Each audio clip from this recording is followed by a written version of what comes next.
नमस्कार, जी बिजनेस पर आपका स्वागत है। आप देख रहे हैं पावर ब्रेकफास्ट। आपके साथ मैं हूं मानसी दवे। बुलेटिन की शुरुआत सीधा विदेशी बाजार के संकेत के साथ, उसके बाद एक एक कर सब कुछ आपको बताएंगे। विदेशी बाजार के संकेत में सबसे पहले एशियाई बाजार एसजीएक्स निफ्टी में करीब 50 अंकों की बढ़त आप देख रहे हैं।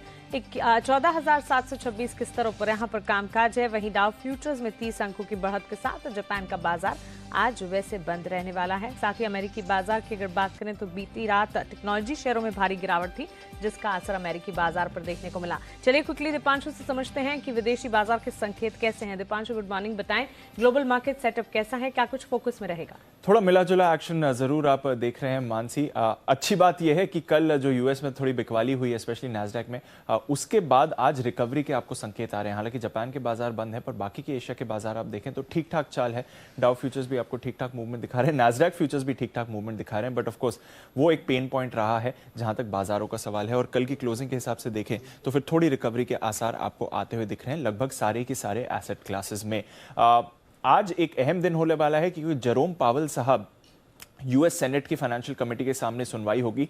ये हर साल 2 बार होती है। आज सेनेट के सामने सुनवाई है, कल यूएस कांग्रेस के सामने सुनवाई होगी। पर इंपॉर्टेंट रहेगा कि उनका इन्फ्लेशन और इकोनॉमिक रिकवरी को लेकर क्या बयान आता है, क्योंकि ये एक फैक्टर है जिसकी वजह से हम बाजार में काफी तेज उतार चढ़ाव देख रहे हैं। स्पेशली जो यूएस बॉन्ड यील्ड में हो रहा है उसकी वजह से बाजार पर दबाव है। तो देखना पड़ेगा कि आज पावेल साहब क्या कहते हैं और उसी पर बाजार की नजर रहेगी। अगर कल शाम आप देखें तो हमने देखा अमेरिकी बाजारों में एक बार फिर से टेक्नोलॉजी शेयर्स में भारी बिकवाली रही, इसलिए नैस्डैक 2.5% लुढ़का। हालांकि हमने देखा कि कुछ इकोनॉमी से जुड़े स्टॉक्स में खरीदारी आती हुई दिखी, जिसकी वजह से डाउ संभला। इनफैक्ट नया इंट्राडे रिकॉर्ड भी डाउ ने छुआ, फिर हल्की सी बढ़त के साथ डाउ बंद हुआ। तो दबाव आया टेक्नोलॉजी शेयर्स की तरफ से, पर वैल्यू स्टॉक्स में खरीदारी हुई, जिसकी वजह से बाजार संभलते हुए दिखे। पूरा का पूरा एक्शन, जैसे कि मैं कह रहा था, पावेल साहब की टेस्टिमनी पर है, क्योंकि यूएस बॉन्ड यील्ड में लगातार हम बढ़त देख रहे हैं। एक उम्मीद है कि आगे जाकर इन्फ्लेशन बढ़ेगा, इकोनॉमी की अच्छी रिकवरी हो रही है, जिसकी वजह से बॉन्ड यील्ड्स ऊपर जा रही हैं। बॉन्ड यील्ड्स ऊपर जाने की वजह से टेक्नोलॉजी शेयर्स में और स्पेशली उन सेक्टर्स में जहां पर भारी तेजी हुई है इक्विटी में, वहां पर मुनाफा वसूली हो रही है। तो नजर रखनी पड़ेगी कि आगे जाकर क्या एक्शन रहता है। वैल्यू स्टॉक्स में खरीदारी है, टेक्नोलॉजी स्टॉक्स में बिकवाली है। यूरोप की बात करें तो वहां पर भी हल्का सा दबाव रहा। हालांकि वहां पर भी बाजार लेट आवर में रिकवर होकर ही बंद हुए, पर थोड़ी सी गिरावट के साथ बंद हुए। सबसे ज्यादा एक्शन आपने फिर से कच्चे तेल में देखा है। वापस ब्रेंट $65 पर पहुंचते हुए आपको दिख रहा है। यूएस में जो स्नोस्टॉर्म की वजह से प्रोडक्शन बंद हुआ था, वहां पर अभी भी वापस आने में परेशानियां दिख रही हैं, जिसकी वजह से कच्चे तेल में तेजी है। और सोने के दाम, यहां पर भी हमने खरीदारी देखी है, वापस $1800 के ऊपर आपको सोना आते हुए दिखा है। ओके, तो क्लियरली मिले जुले संकेत विदेशी बाजार से, और जेरोम पावेल साहब की टेस्टिमनी पर फोकस खास आज रहेगा। ट्रिगर ये इंपॉर्टेंट ग्लोबल मार्केट के लिए। आगे बढ़ते हैं और जान लेते हैं कि कल के कारोबारी सत्र में संस्थागत निवेशकों ने क्या किया। एफआईएस डीआईएस का एक्शन, कैश मार्केट में एफआईएस की बिकवाली के आंकड़े देखेंगे आप, करीब 893 करोड़ के। वहीं डीआईएस भी कैश मार्केट में 920 करोड़ की बिकवाली ही कर रहे हैं। वायदा बाजार में ऑफकोर्स एफआईएस ने करीब 5382 करोड़ की खरीदारी की है। तो महज वायदा बाजार में एफआईएस की खरीदारी है, इसके अलावा कैश मार्केट में एफआईएस की, वहीं डीआईएस की बिकवाली के आंकड़े आपके सामने। चलिए आगे बढ़ते हैं और रुक करते हैं हमारे स्पेशल सेगमेंट का, जहां हम रोज बात करते हैं जी बिजनेस के मैनेजिंग एडिटर अनिल सिंह जी से।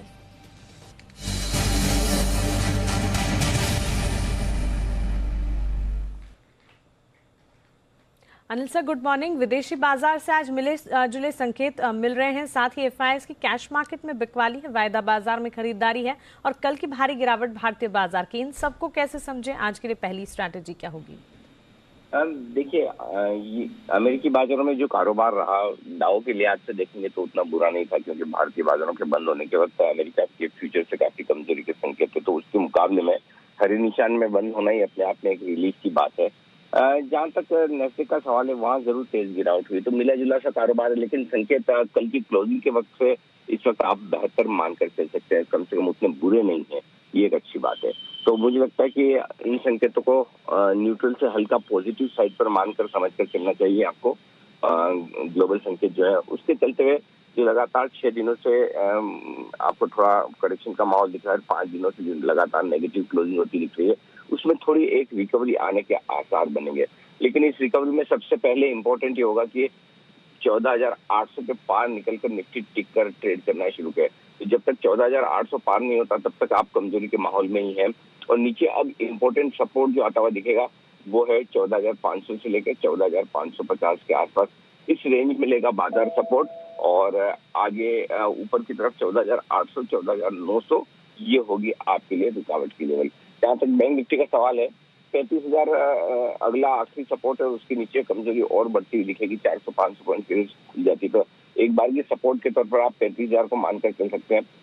ऊपरी स्तरों पर 35,600 से 35,800 की रेंज है, जहाँ पर जाने पर बैंक निफ्टी में हल्की फुल्की मुनाफा वसूली आ सकती है।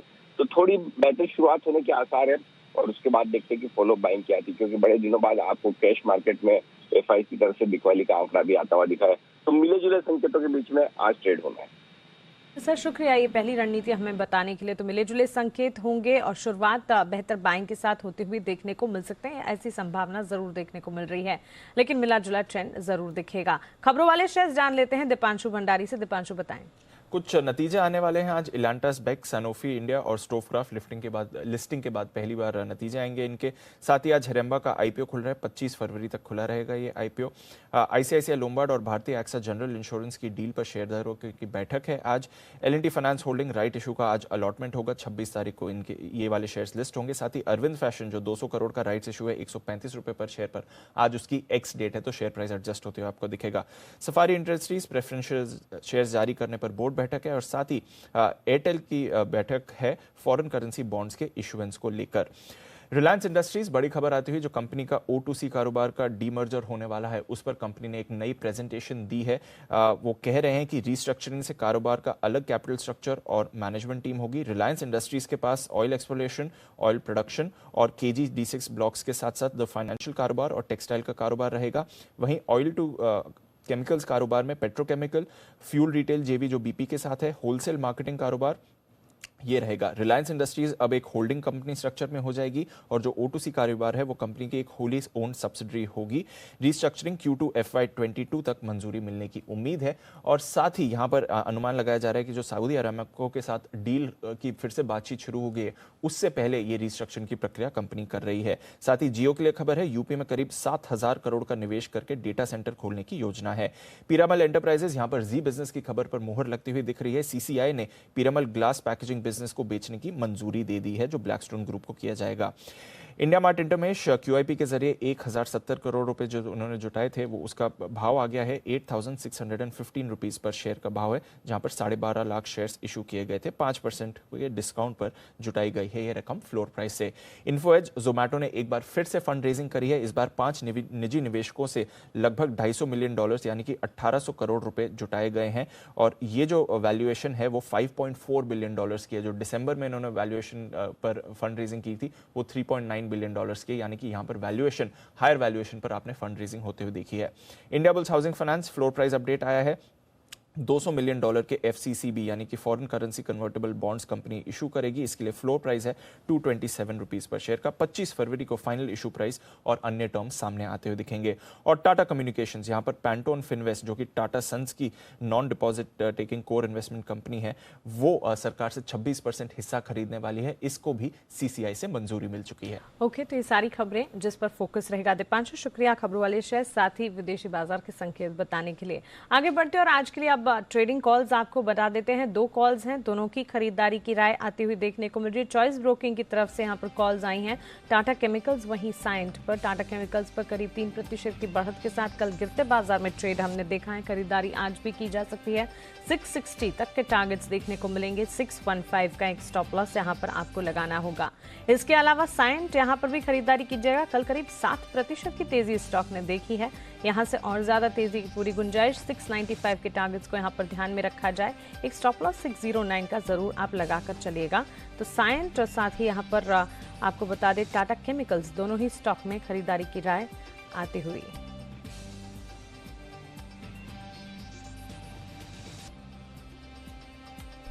और चलिए अब market expert Himanshu Gupta globe capital markets के हमारे साथ जुड़े। उन्होंने जो रिकमेंडेशन दी वो अब आपको बता देते हैं। सबसे पहले निफ्टी बैंक पर बिकवाली की रणनीति उनकी तरफ से और साथ ही निफ्टी पर भी बिकवाली की रणनीति। निफ्टी फ्यूचर्स में बिकवाली कीजिएगा, टारगेट 14,650 के पहले, उसके बाद 14,550 तक भी लुढ़कता हुआ दिख सकता है।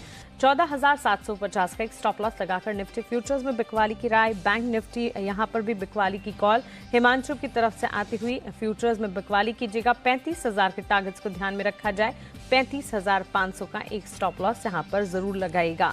टोरंट पावर स्टॉक स्पेसिफिक यहाँ पर खरीदारी की कॉल देते हुए हिमांशु का मानना है कि यहाँ पर 400 तक के लक्ष्य देखने को मिल सकते हैं। 372 का एक स्टॉप लॉस लगाकर खरीदारी का मन बनाया जा सकता है। तो क्लियरली टोरंट पावर में खरीदारी की राय, लेकिन इंडेक्स में हिमांशु की तरफ से बिकवाली की कॉल जाते हुए। और कमोडिटी बाजार पर आज की क्या रणनीति होनी चाहिए, बताने के लिए हमारे साथ केडिया कमोडिटीज के अजय केडिया अब जुड़ गए हैं। अजय जी, गुड मॉर्निंग, स्वागत है आपका जी बिजनेस पर। सबसे पहले बुलियन मार्केट, सोने चांदी की चाल पर आपका आउटलुक क्या है, ये जानना चाहेंगे। सोने में अच्छा उछाल और साथ ही चांदी में भी बढ़त के साथ ट्रेड देख रहे हैं हम। गुड मॉर्निंग मानसी जी। डेफिनेटली पिछले हफ्ते की भारी गिरावट के बाद कहीं ना कहीं अब मार्केट संभलता हुआ दिखाई दे रहा है। इंटरनेशनल गोल्ड की बात करें तो $1800 के ऊपर आ चुका है, वहीं चांदी भी $28 के ऊपर ट्रेड कर रही है। ओवरऑल हमें लगता है जिस ढंग से रिस्क धीरे धीरे बढ़ते जा रहा है, ये कहीं ना कहीं गोल्ड और सिल्वर को सपोर्ट करेगा। इनफैक्ट डॉलर इंडेक्स पर ध्यान रखना चाहिए। डॉलर इंडेक्स 90 के बिल्कुल करीब है। इनकेस अगर ये 90 का लेवल फिर से तोड़ता है तो कहीं ना कहीं ये बड़ी गिरावट के लिए तैयार रहेगा। और डॉलर की गिरावट के चलते सोने चांदी में हमें लगता है तेजी का रुख कायम रहेगा। आज अप्रैल वायदे की अगर बात करें तो 46,750 के पुल बैक पे लेके चलिए। ओवरऑल 47,100 तक इमीडिएट में और 47,500 तक ओवरऑल ये वीक में हमें गोल्ड में मिल जाएगा। वहीं अगर चांदी की बात करें 70,000 के ऊपर काउंटर काफी स्ट्रांग है। इमीडिएट रेजिस्टेंस तो 71,200 का है। और मुझे लगता है जिस ढंग से फेड की आज कुछ स्पीच भी आनी है, उसमें अगर कुछ आउटकम आया तो प्राइजेस में बड़ा जंप आ सकता है, जैसे हमने कॉपर में देखा था। बिल्कुल अजय जी, कच्चा तेल 3% उछल चुका है, $65 के पार ये ट्रेड कर रहा है। घरेलू बाजार में भी तस्वीर कुछ ऐसी ही है, करीब 1% की बढ़त है। आपकी राय क्या होगी? देखिए, टेक्निकली अगर हम बात करें मानसी जी तो क्रूड ऑयल काफी ओवरबॉट दिखाई दे रहा है। बट जिस ढंग से टेक्सास में हमने देखा कि कोल्ड वेव की वजह से प्रोडक्शन हैम्पर हुआ है, ये कहीं ना कहीं क्रूड को और सपोर्ट करता हुआ दिखाई देगा। टाइमिंग हमें लगता है डोमेस्टिक मार्केट पे प्राइजेस ने 4400 का लेवल जो होल्ड किया है, यहाँ पे आप बाइंग करके चलिए। अप साइड में मुझे लगता है 4500 का पहला पड़ाव और 4500 के ऊपर 4600 तक के भी लेवल हम क्रूड डोमेस्टिक मार्केट में जाते हुए देख पाएंगे। श्योर। खरीदारी की राय कच्चे तेल में। Ajay ji, quickly base metals की चाल पर आपका नजरिया, कॉपर पर आपका आउटलुक हम जानना चाहेंगे। माजी जी, अगर हम पूरे एक साल की बात करें तो कॉपर में 100% से ज्यादा का जंप हमने ऑलरेडी आते हुए देख चुके हैं। टाइमिंग मोमेंटम अभी भी स्ट्रांग है। 692 पे मार्च वायदे को लेके चलिए। 688 का स्टॉप लॉस रहेगा। 704 का इमीडिएट टारगेट, ओवरऑल 720 तक का लेवल ये वीक में देखने मिल जाना चाहिए। करेंसी की चाल को कैसे देख रहे हैं आज के ट्रेडिंग सेक्शन के लिहाज से? अगर हम यूएसडीआर की बात करते हैं तो मुझे लगता है डॉलर में जो वीकनेस है उसके वजह से यूएसडीआर में भी दबाव रहेगा। 70 to 25 के टारगेट के लिए बेच के चलना चाहिए। बिल्कुल अजय जी, शुक्रिया अपने रिकमेंडेशन बताने के लिए। क्विकली विदेशी बाजार का एक जायजा हम ले लेते हैं। जापान के बाजार एम्परर्स बर्थडे के चलते आज बंद है, लेकिन इसके अलावा एसडेक्स निफ्टी की अगर बात करें 14,750 के स्तरों पर 75 अंकों की बढ़त के साथ यहाँ पर ट्रेड करता हुआ अच्छी तेजी के साथ यहाँ पर शुरुआत होती हुई जरूर दिखी है। इसके अलावा डाउ फ्यूचर्स की अगर बात करेंगे यहाँ पर 63 अंकों की बढ़त के साथ फिलहाल ट्रेड देखने को मिल रहा है। बीती रात अमेरिकी बाजार की अगर बात करें टेक्नोलॉजी शेयर्स में भारी बिकवाली रही, जिसका एक इंपैक्ट यहां पर पड़ता हुआ दिखा। इकोनॉमी से जुड़े स्टॉक्स में खरीदारी का असर यहां पर दिखा, जिसके चलते डाउ में खरीदारी के साथ क्लोजिंग आपने देखी। लेकिन टेक्नोलॉजी शेयर्स में जो गिरावट थी उसका असर नैस्डैक पर जरूर पड़ता दिखा। चलिए इसी के साथ पावर ब्रेकफास्ट में फिलहाल इतना ही। मुझे दीजिए इजाजत।